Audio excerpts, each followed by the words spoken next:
안녕하세요. 커피앤톡입니다. 오늘도 와주셔서 감사드리고요. 바로 사연 읽어보겠습니다. 인생은 60부터라는 말이 있죠.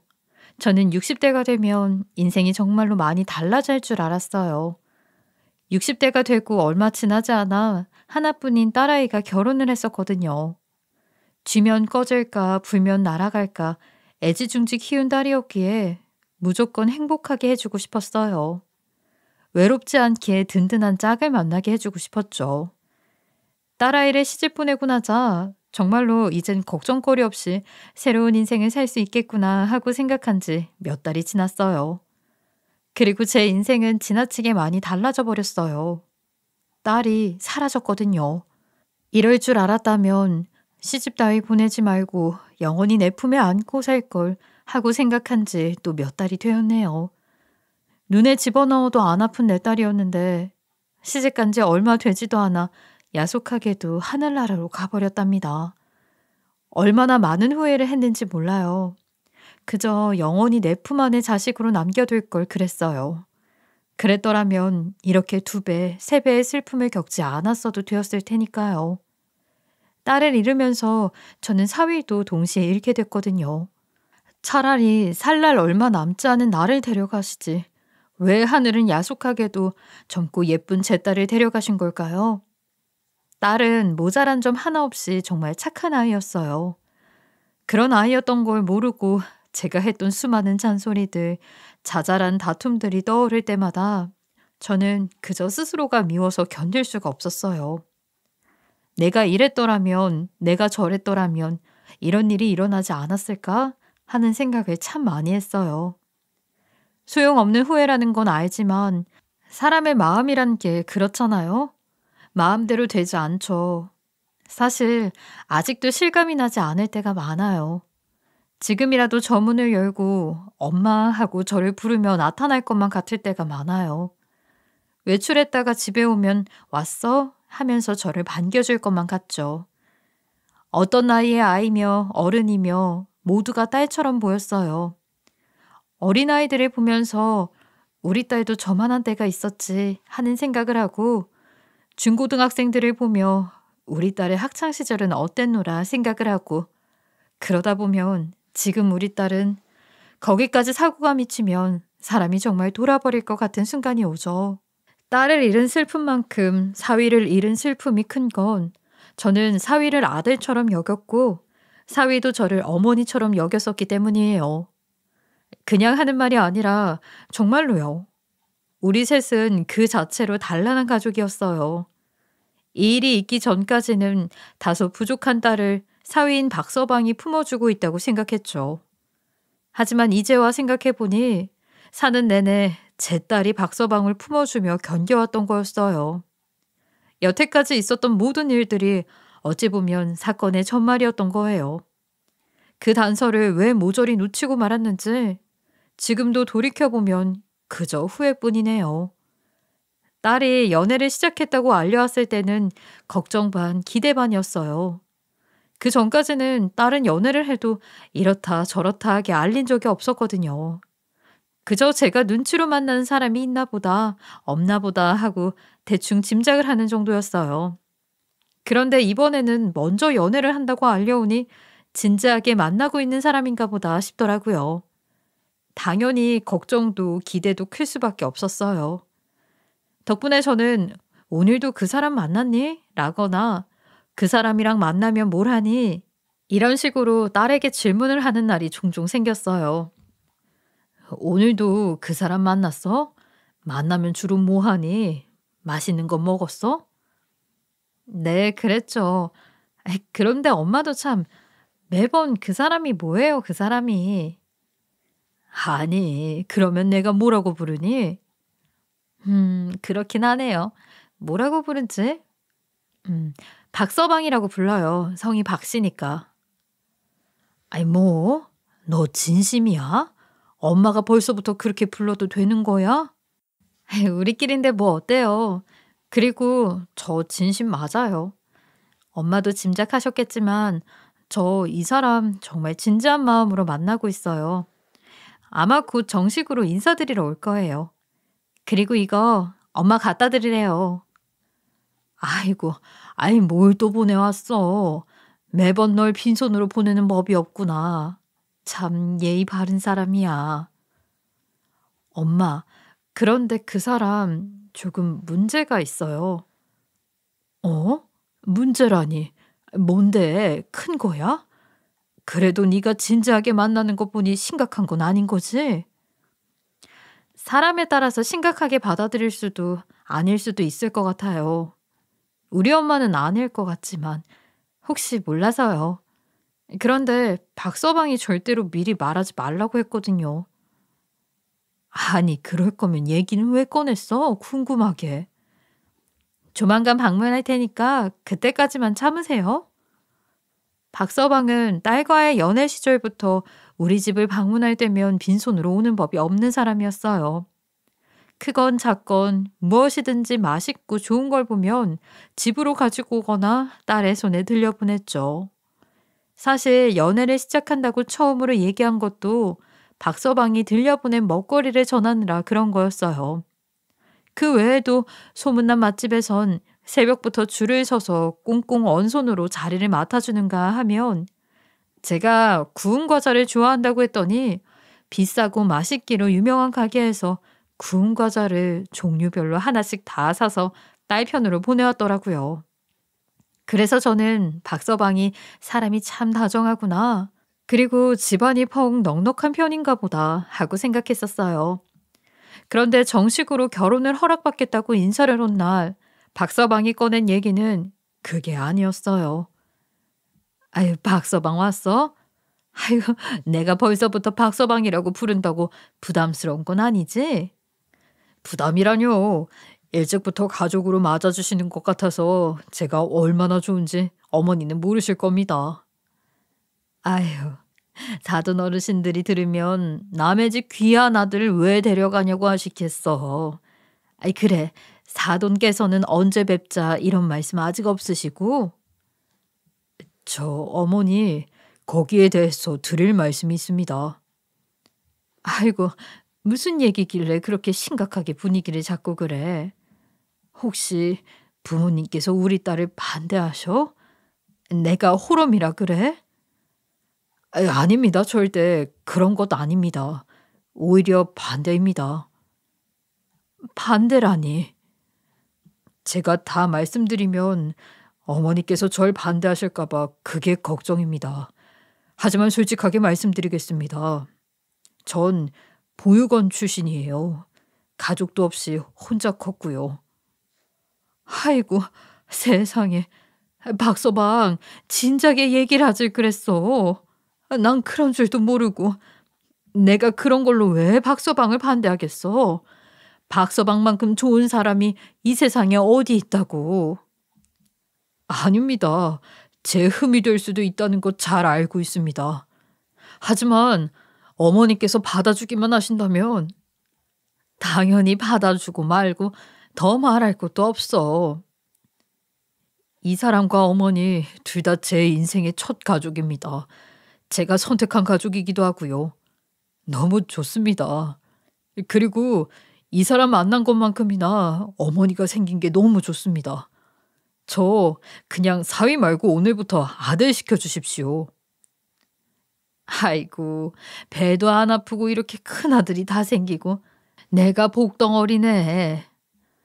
저야말로 복덩어리인 것 같습니다. 남들은 부모님을 선택할 수 없지만 어머니는 제가 선택한 어머니니까요. 박서방의 외침 덕분에 우리 가족은 눈물바다가 됐다가 웃음바다가 됐다가 했어요.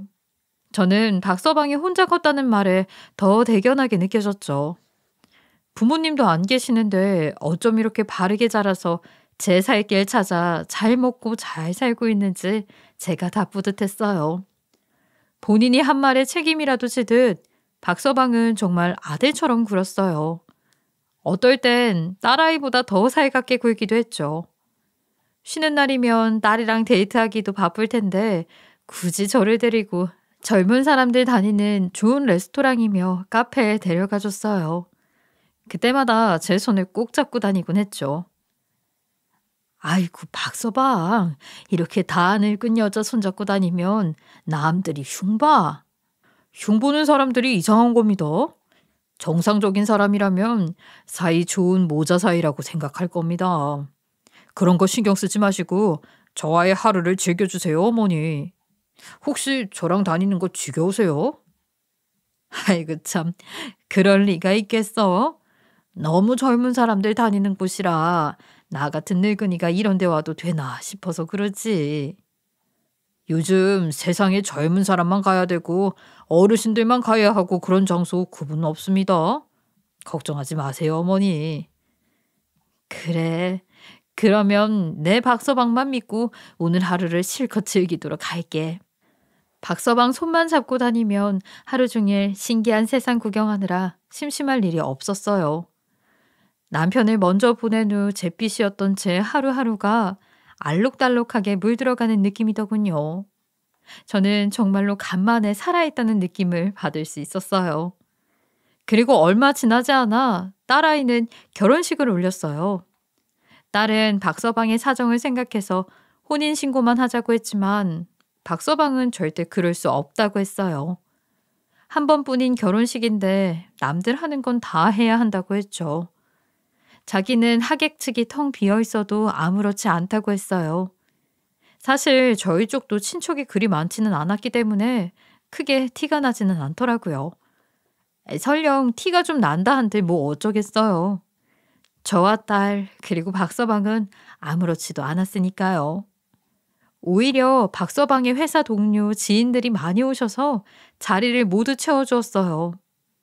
박서방이 인맥 부자네 싶어 저는 내가 사위 하나 잘 얻은 것 같다는 생각에 흐뭇해졌어요. 결혼 후 딸과 박서방은 우리 집에서 아주 멀지 않은 곳에 신혼집을 얻었어요. 대출을 최대한으로 받아서 작더라도 아파트를 들어가는 게 어때? 그래야 신혼생활 편안하게 즐길 수 있지. 에이, 그게 무슨 소리예요. 엄마 집이랑 가까운 곳이 무조건 1순위예요. 그치, 자기야? 물론이지. 그리고 저는 예전부터 마당이 딸린 주택에서 꼭 한번 살아보고 싶었습니다. 이 사람과도 얘기 끝냈어요. 정원 관리는 제가 열심히 하기로 했습니다. 아이고, 젊은 애들이 주택에 살면 여름엔 덥고 겨울엔 추워서 힘들어. 깨끗하게 고치고 단열 단단하게 하면 됩니다. 걱정하지 마세요, 어머니. 저는 대출을 최대한으로 껴서라도 작은 아파트를 들어가는 게 어떠냐고 했지만 박서방은 우리 집에서 멀지 않은 곳이 1순위이고 2순위는 마당이 달린 주택에서 살아보고 싶다고 하더군요. 딸아이도 거기에 동의했고요. 하지만 두 가지 조건을 모두 만족시키는 집이 쉽사리 나타나진 않았어요. 때론 너무 멀었고 때론 너무 비쌌죠. 결국 둘은 신혼집으로 아주 낡은 주택을 얻게 되었어요. 방은 3개나 되는 넓은 집이었지만 마당엔 지저분한 풀들이 무성했고 한쪽 구석엔 을씨년스러운 창고마저 있는 집이었어요. 박서방은 창고를 보고 되려 아지트가 생기겠다며 좋아하더군요. 날을 잡아 안에 거미줄과 먼지를 싹 걷어내고 청소를 하자 아주 말끔한 공간이 된 모양이더라고요. 딸아이와 저는 굳이 가까이 하지 않는 공간이긴 했지만요. 겉도 속도 말끔하게 리모델링을 하자 잡지에 나올 것 같은 근사한 집이 되었어요. 리모델링 비용을 아끼느라 딸아이와 박서방은 녹초가 됐지만요. 몇 달을 집수리에만 매달렸는지 모르겠네요. 도배는 물론이고 전기공사까지 박서방이 다 알아서 했지 뭐예요. 이런 건 또 어디서 배웠나 싶어 흐뭇했어요. 하루는 집들이라고 저를 초대했는데 제가 다 흐뭇하더라고요. 딸한테 제대로 요리 한번 가르친 적 없는데 예쁜 접시에 근사한 요리를 담아 대접해주는 걸 보고 있자니 눈물이 날 것 같았어요. 엄마가 요리 한번 가르쳐 준 적 없는데 언제 이렇게 근사하게 요리하는 법을 배웠어. 아유, 요즘은 인터넷에 레시피 다 나와 있잖아요. 보고 그대로 따라하기만 하면 돼요. 아니면 밀키트라고 해서 재료 싹 손질해서 팔아요. 양념도 다 들어있어서 그대로 끓이기만 하면 끝. 어때요? 먹을만 하죠. 너무 맛이 있어서 깜짝 놀랐어. 엄마가 박서방한테 미안할 일은 없겠구나. 어머니께서 저한테 미안하실 일은 평생 없으실 겁니다. 이 사람과 결혼하게 해주시고 제 어머니가 되신 것만으로도 저는 큰 은혜를 입었는걸요. 그리고 사실 요리는 제가 더 잘합니다. 다음에 제가 어머니께 대접하겠습니다. 환하게 웃는 딸아이와 박서방을 보면서 제가 다 흐뭇하고 행복해지는 기분이더군요. 그 후로도 저는 종종 그 집으로 가 저녁을 얻어먹곤 했어요. 다른 집들은 친정으로 와 밥을 얻어먹고 간다는데 어째 우리 집은 반대가 되었죠. 그리고 그때마다 박서방은 정말로 갖은 요리 솜씨로 저와 딸아이를 깜짝 놀라게 했어요. 박서방은 들어보지 못한 신기한 외국 요리도 뚝딱 만들어내곤 했어요. 박서방은 딸 말대로 요즘은 인터넷만 보면 다 따라 만들 수 있다고 했지만 맛은 물론이고 보기에도 너무 맛있어 보여서 제 휴대전화 사진첩에는 매일 맛있는 일상 사진이 늘어났죠. 메신저 프로필도 매일매일 바꿔댔고요. 친구들은 어디 근사한 데서 식사를 했냐고 물었고 저는 우리 사위가 해준 거라며 자랑을 할 수 있어서 너무 행복했어요. 그렇게 우리는 행복한 가족이 되었고 둘은 행복한 신혼생활을 보내는 것 같았어요. 그런데 하루는 둘이서 집 앞까지 와서 싸우는 걸 보게 됐어요. 부부 동반 모임에 갔다가 저희 집에 들르기로 한 날이었거든요. 재미난 모임이라길래 기분 좋게 다녀오려니 했는데 싸우고 있길래 무슨 일이냐고 제가 계속해서 캐물었어요. 아니, 너희들은 즐거운 모임 다녀온다더니 어떻게 된 거야? 무슨 일이 있길래 여기까지 와서 혼성을 높이고 있어? 아니, 글쎄 이 사람이 선물해준 귀걸이가 있는데 그게 다른 사람이 도둑 맞은 거랑 똑같은 제품이잖아요. 알고 보니 딸애가 부부 동반 모임에 차고 갔던 귀걸이가 문제였어요. 다른 집 아내가 그 전 모임에서 잃어버린 것과 똑같은 걸 박서방이 사준 모양이더라고요. 그 여자가 내 귀만 뚫어져라 쳐다보는 거 못 봤어? 왜 하필이면 똑같은 걸 따라 샀어? 꼭 그 여자 거를 훔쳐서 내가 하고 다닌 느낌이잖아. 하다못해 오늘은 다른 귀걸이 하라고 얘기라도 해주던가. 난처해진 박서방은 시무룩해진 표정으로 눈으로 저에게 도와달란 신호를 보냈지만 부부 문제인데 제가 뭘 어쩌겠어요. 저는 그저 어깨만 으쓱할 뿐이었죠. 박서방이 여자 마음을 잘 몰랐구나 싶었어요. 딸아이는 어지간히 화가 났는지 씩씩대며 도무지 화를 삭히지 못하더라고요. 그 후부터 딸은 사위의 모든 소비에 관여하기 시작한 것 같았어요. 조금만 값이 나가는 걸 샀다 하면 영수증을 보여달라고 하는 모양이었어요. 저는 또 친구 따라 같은 걸 따라 사거나 혹여나 속아서 가짜라도 살까봐 우려돼 단속을 하나 싶었죠. 심지어 딸은 저를 따로 불러서 신신당부를 하더군요. 박서방이 사오는 걸 받지 말라고요. 저는 박서방 숨통 막히게 정도껏 하라고 했지만 딸은 단단히 결심한 듯 아주 완고했어요. 하루는 제 생일이라 밖에서 맛있는 것을 사 먹기로 한 날이었어요. 박서방과 딸은 가까운 거리인데도 저를 모시러 오겠다고 했죠. 저는 모처럼 생일인데 싶어서 멋을 좀 부리고 싶어서 옷도 몇 번이나 갈아입고 모자를 썼다가 벗었다가 하다가 마지막으로 가방을 고르고 있었어요. 몇 안 되는 가방 중에 박서방이 아무 날도 아닌데 선물이라며 가져왔던 명품 가방이 보이더군요. 저는 괜찮겠지 싶어서 그 가방을 집어들었어요. 마침 딸아이로부터 다 왔다고 전화가 와서 저는 불이 나게 집을 나섰어요. 박서방과 딸이 근사한 레스토랑을 예약해놨다고 해서 저는 기분이 좋아졌어요. 나이 먹고도 이렇게 인생이 행복할 수 있구나 싶어서 만사가 다 흐뭇했죠. 분위기 있는 레스토랑에서 식사도 하고 생일 축하한다는 케이크를 받아 촛불도 불고 선물도 받고 나서 디저트를 먹고 있을 때였어요. 딸애가 갑자기 제 가방을 유심히 살펴보더니 묻더군요. 엄마, 저 가방 원래부터 가지고 계셨던 거예요? 못 보던 것 같은데. 언제 사셨어요? 이거 박서방이 선물로 줬잖니. 왜 기억 안 나? 순간 박서방의 안색이 순식간에 창백해졌어요. 저는 제가 말실수를 했다는 걸 알았죠. 하지만 딸에는 이미 눈초리가 이마 끝까지 올라가 있더군요. 박서방한테 받았다고요? 언제요? 엄마, 제가 박서방이 주는 거 받지 말라고 했잖아요. 여보, 저거 살 때 당신한테 허락받고 샀던 거야. 정말로 기억이 안 나? 저 정도 가방을 사는데 내가 허락해줬다고? 영수증은 집에 가서 영수증 찾아보면 다 나오는 거 알지? 나 당신한테 받은 영수증 차곡차곡 잘 모아놨어? 얘들아, 다른 날도 아니고 내 생일인데 그만해라. 그리고 영수증은 내가 가지고 있다가 버렸어. 영수증을 엄마가 가지고 계셨다고요? 왜요? 그야 선물이니까. 혹시 마음에 안 들면 다른 걸로 바꾸라고 박서방이 같이 넣어줬다. 그래요? 왜 전 기억이 안 나지? 알았어요. 죄송해요, 엄마.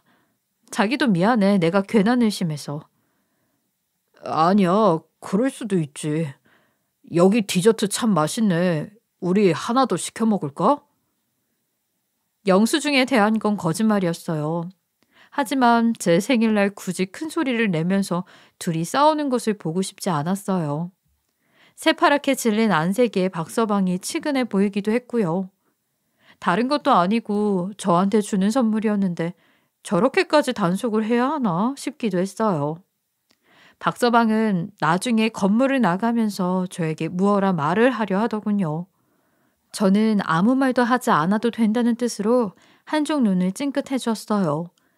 박서방은 허탈한 듯 씩 웃고는 저에게 고개를 꾸벅했고요. 이후 박서방은 딸 때문에 처음으로 빈손으로 우리 집을 방문하게 되었어요. 그날따라 유독 제 눈치를 보는 것 같더군요. 박서방, 오늘따라 왜 그렇게 안절부절하고 그래? 내가 누누이 말했잖아. 가족 사이에 매번 두 손 가득히 방문하는 거 아니라고. 어떤 아들이 부모 집 방문하면서 매번 두 손 가득하게 오겠어. 심지어 가끔 오는 것도 아니고 자주 방문하잖아. 그러자 박서방이 치근하게 대답하더라고요. 어머니, 전 누가 이유 없이 퍼주는 사랑을 못 받아봐서 잘 모르겠습니다. 그냥 세상에 공짜는 없다. 하나는 줘야 하나를 받을 수 있다는 생각만 하고 살았습니다. 제가 사랑을 못 받고 자란 티가 많이 나죠. 죄송합니다. 나한테 죄송할 것 없어. 빈손으로 와도 좋으니 그저 지금처럼 자주자주 얼굴이나 보여줘. 그날부터 저는 사위에게 종종 빈손으로 그냥 집에 들르라고 했어요. 손에 뭔가 들고 오지 못하게 운전도 하지 말고 자전거를 타고 들르라고 했죠. 자전거는 제가 박서방 생일 때 사준 것이었는데 신기하게도 박서방은 자전거를 잘 못하더라고요. 한 손으로 타는 것도 힘겨울 수준이라 계속 빈손으로 오게끔 연습을 시킨 거죠. 저는 딸의 엄마이기도 했지만 박서방의 엄마라는 마음도 동시에 가지고 있어서 박서방에게 아무 조건 없이 주고받는 사랑에 대해서 알려주고 싶었어요. 박서방이 빈손으로 머쓱하게 방문할 때마다 저는 박서방에게 진수성찬을 차려주고 꼭 손에 뭐라도 들려서 돌려보냈어요. 무조건 하나를 줘야 하나를 받을 수 있다는 그 생각을 없애주고 싶었거든요. 그렇게 박서방은 빈손으로 집을 방문하는데 조금씩 익숙해져 가는 것처럼 보였어요. 가끔 뭔가를 가져오는 날은 딸과 함께 오는 날이거나 트럭에서 오는 과일을 충동적으로 사오는 정도였어요. 딸과의 사이도 다시 좋아지는 것처럼 보였죠. 최소한 제가 보는 앞에서 싸우는 일은 없었어요. 하지만 딸은 여전히 무언가를 감시하는 듯 박서방을 지켜보는 것 같았어요. 한 번은 딸을 불러서 진지하게 한번 물어봤어요. 박서방이 무슨 잘못을 했다고 그렇게 감시하고 잡아대고 그래. 귀걸이 한번 잘못 사준 것 때문에 계속 그러는 거는 좀 너무한 거 아니니? 아휴, 엄마, 제가 고작 귀걸이 하나 때문에 이러겠어요? 다 사정이 있다고요. 무슨 사정? 아이, 우리 아들한테 무슨 사정이 있는지 나도 좀 알자. 안 돼요. 부부 사이에만 이야기할 수 있는 비밀 같은 거예요. 아직 확실한 것도 아니고. 박서방이 큰 실수라도 했어? 너만 알고 있는 거야? 나한테도 좀 알려주면 안 되니? 그런 건 아닌데요. 나중에 기회 되면 말씀드릴게요. 아직은 아니에요. 제 마음이 확실해지면 그때 말씀드릴게요. 엄마, 지금은 조금만 참아주고 지켜봐 주세요. 제가 아무렴 이유도 없이 박서방한테 그러겠어요? 그래. 그래도 너무 그러지는 말어. 아이, 박서방 기죽을라. 그런데 얼마 뒤 저는 청천벽력 같은 전화를 받아야 했어요. 딸이 교통사고가 났다는 거였죠. 사위는 자전거를 타고 운동을 나간 사이에 벌어진 일이었어요. 저와 박서방이 병원에 도착했을 때 딸은 이미 이 세상 사람이 아니었어요. 손을 잡으니 아직 따뜻하더군요. 하지만 병원에서는 사망 선고를 내린 후였어요. 심지어 경찰 측의 말은 딸이 제 발로 차 앞으로 뛰어들었다는 거예요. 덕분에 운전자는 패닉에 빠져 있었고요. 하지만 저는 그 말을 믿을 수가 없었어요. 아무리 생각해도 그럴 이유가 전혀 없으니까요. 경찰 측에서는 교통사고로 인한 사망은 확실하긴 하지만 부검을 해보겠냐고 했고 저는 거절했어요. 딸아이를 2번 죽이는 것만 같았거든요. 장례식을 준비하면서도 저는 현실을 받아들일 수가 없었어요. 딸의 시신을 보아도 딸이 아닌 딸을 닮은 누군가처럼 느껴졌죠. 자식을 잃어본 사람은 아마 누구라도 저처럼 생각했을 거예요. 그래서인지 눈물조차 안 나더군요. 저는 그저 넋을 잃고 앉아 있었어요. 문득 고개를 돌리니 유일한 가족을 잃은 박서방이 눈에 들어왔어요. 박서방 역시 얼이 빠져 저를 위로할 여력도 없이 슬픔에 빠져 있더군요. 박서방의 얼굴은 후회로 가득했어요. 자신이 없던 사이 사고가 난 걸 자책이라도 하는 표정이더군요. 본인이 운동을 가지 않았더라면 이런 일도 없었을 거로 생각했던 게 아닐까요? 모든 것이 자기 때문이라는 듯한 얼굴이었어요. 그걸 본 저는 저라도 정신을 차려야겠다는 생각이 들었어요. 이제 박서방의 가족은 정말로 저뿐일 테니까요. 저에겐 자식이라곤 사위인 박서방만 남은 거고요. 저는 억지로 몸을 일으켜 세웠어요. 조문객에게라도 예의를 다해야 딸이 좋은 곳으로 갈 수 있을 것 같았거든요. 잠시도 앉아있지 못하고 조문객을 한참 맞이하고 어느새 늦은 밤이 됐어요. 떠들썩하던 주변이 조용해지고 어느새 차가운 공기만이 장례식을 맴돌고 있더군요. 저는 잠시 구석에 앉아 벽에 머리를 기대자마자 까무룩 잠이 들었어요. 그러고는 딸의 꿈을 꾸었어요. 뭉게뭉게 구름이 가득 낀 사이로 딸은 다급하게 무어라 외치고 있었어요. 뭐라고 하는지 잘 들리지 않아 제가 몇 번이고 뭐라고 하고 되묻자 딸은 몇 번이고 다시 외쳤어요. 엄마, 남편을 막아주세요. 남편을 막아야 해요. 라고요. 그게 무슨 소리냐고 이대로 가지 말라고 제가 애절하게 외쳤지만 제 목소리는 나오지 않았고 딸은 오로지 저 말만을 반복했어요. 박서방에게 뭔가 문제가 있다는 듯 박서방을 도와줘야 한다는 듯한 말투였어요. 저는 나오지 않는 목소리로 딸아이의 이름을 애타게 부르다가 번쩍 정신이 들었어요. 어느새 현실로 돌아와 있었고 맞은편에는 박서방이 구겨진 듯한 모습으로 잠들어 있더군요.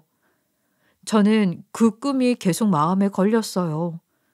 부부 사이의 일을 제가 하나하나 알 수는 없었을 테니 제가 모르던 뭔가가 있었던 게 아닐까 싶어서요.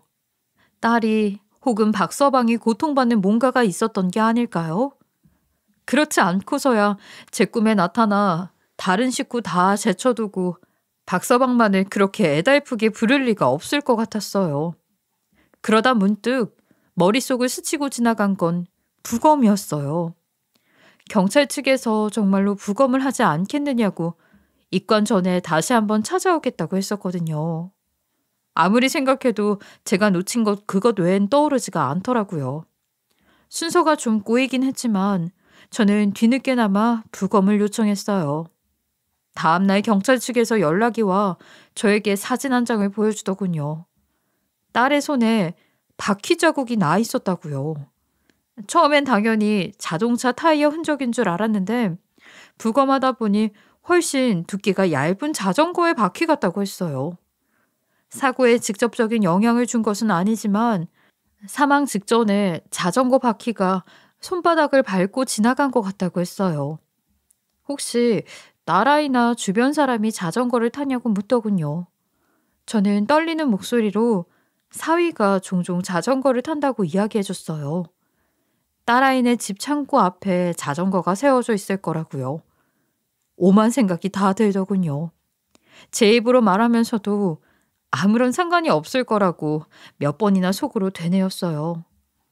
얼마 뒤 경찰이 다시 저를 찾아왔어요.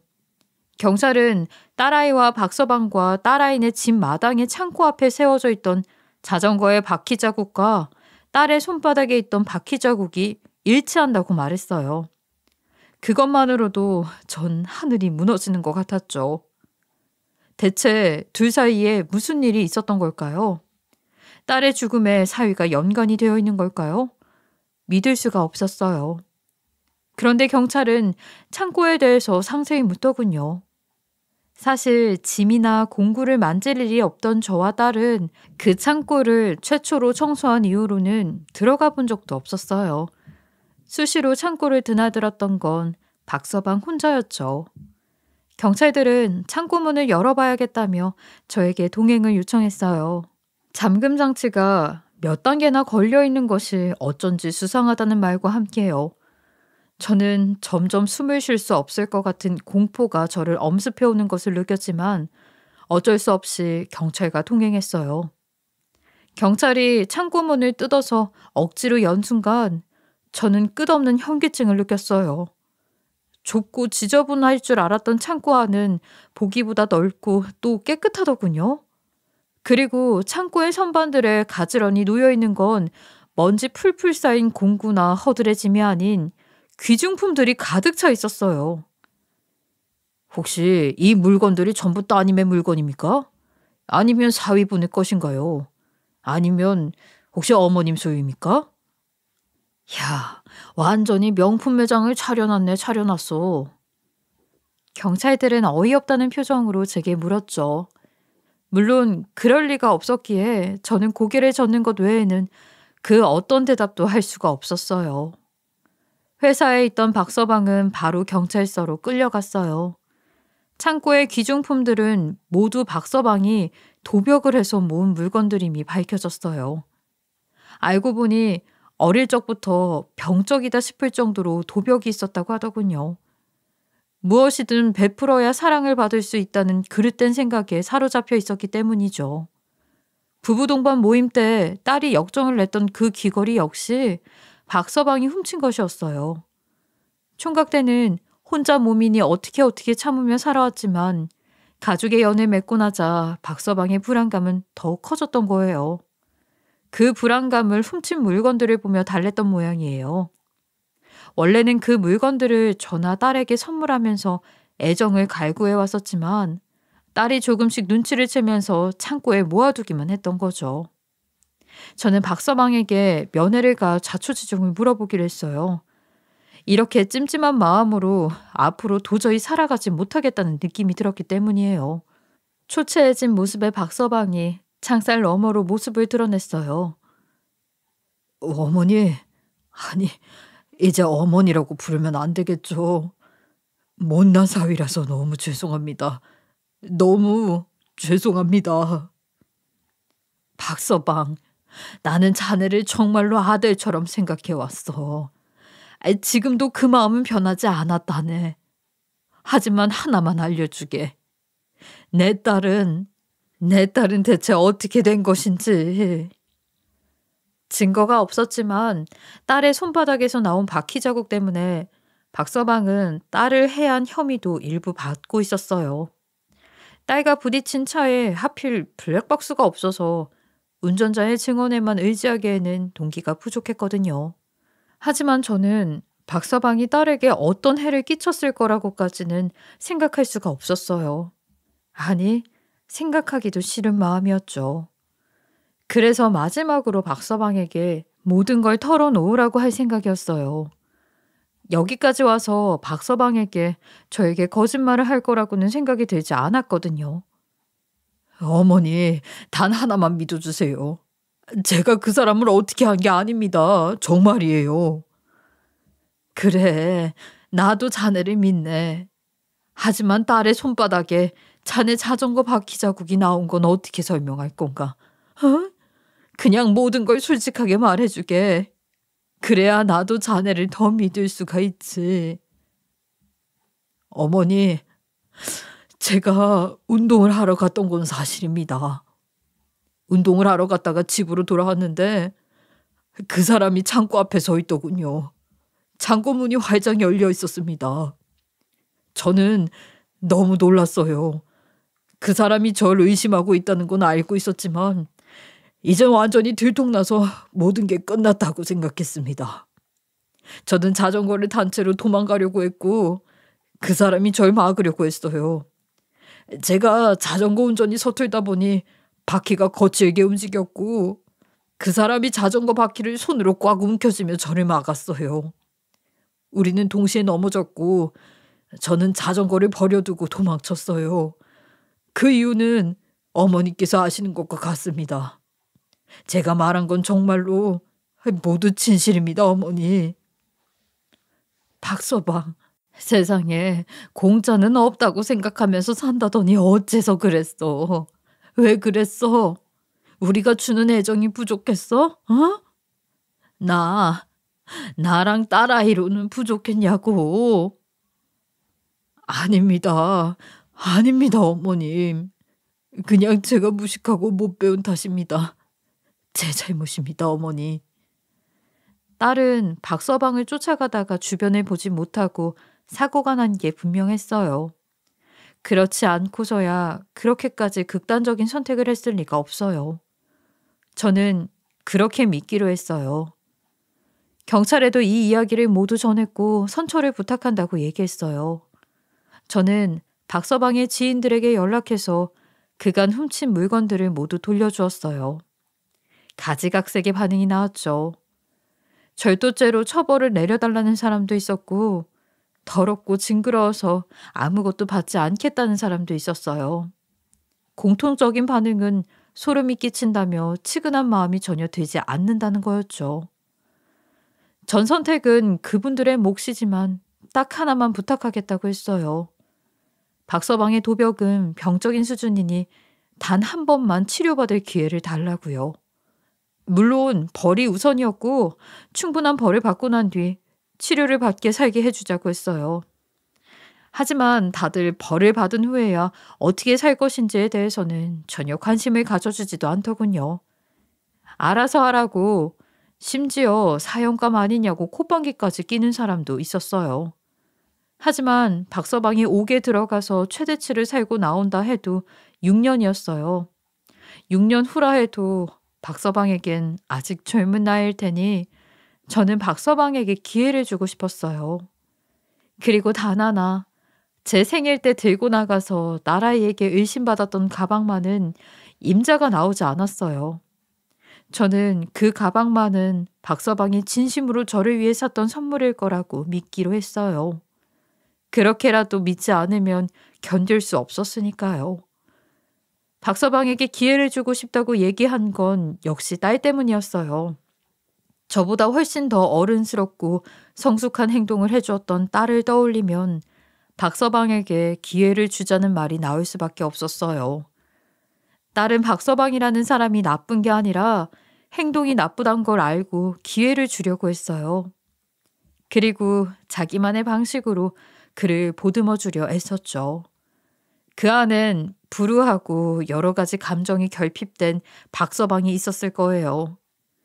비록 제가 알던 박서방은 이제 만날 수 없게 되었지만 그래도 박서방을 말려달라고, 도와달라고 꿈에서조차 애원했던 딸 덕분에 지금이라도 나쁜 고리를 끊어낼 수 있었던 것이 아닐까 싶어요. 조건 없이 주는 사랑이란 건 바로 이런 게 아닐까 싶네요. 저는 원래 종교가 없는 사람이었지만 박서방을 위해서 기도를 하기로 했어요. 정확히는 박서방을 구하고자 했던 제 딸을 위해서요. 기도라고 해서 거창할 건 없어요. 그저 불을 끄고 작은 초를 켜서 방을 밝히는 거죠. 그리고 마음속 깊이 계속해서 박서방이 참여하기를, 저희 딸이 좋은 곳으로 가기를 빌어요. 언젠가는 하늘에서 다시 만나면 엄마보다 더 넓은 마음을 가진 딸을 만나서 사는 내내 행복했었다는 얘기를 꼭 전해주고 싶어요. 딸에게 사랑한다는 말을 많이 해주지 못했던 게 못내 아쉽네요. 후회가 없는 인생이란 있을 수 없을 거예요. 다들 후회 적은 인생을 사시길 바라요. 사랑하는 사람들에게 충분히 표현하고 사는 삶이요. 지금까지 커피앤톡이었습니다. 오늘도 끝까지 함께 해주셔서 감사하고요. 다음 영상으로 또 찾아뵙겠습니다.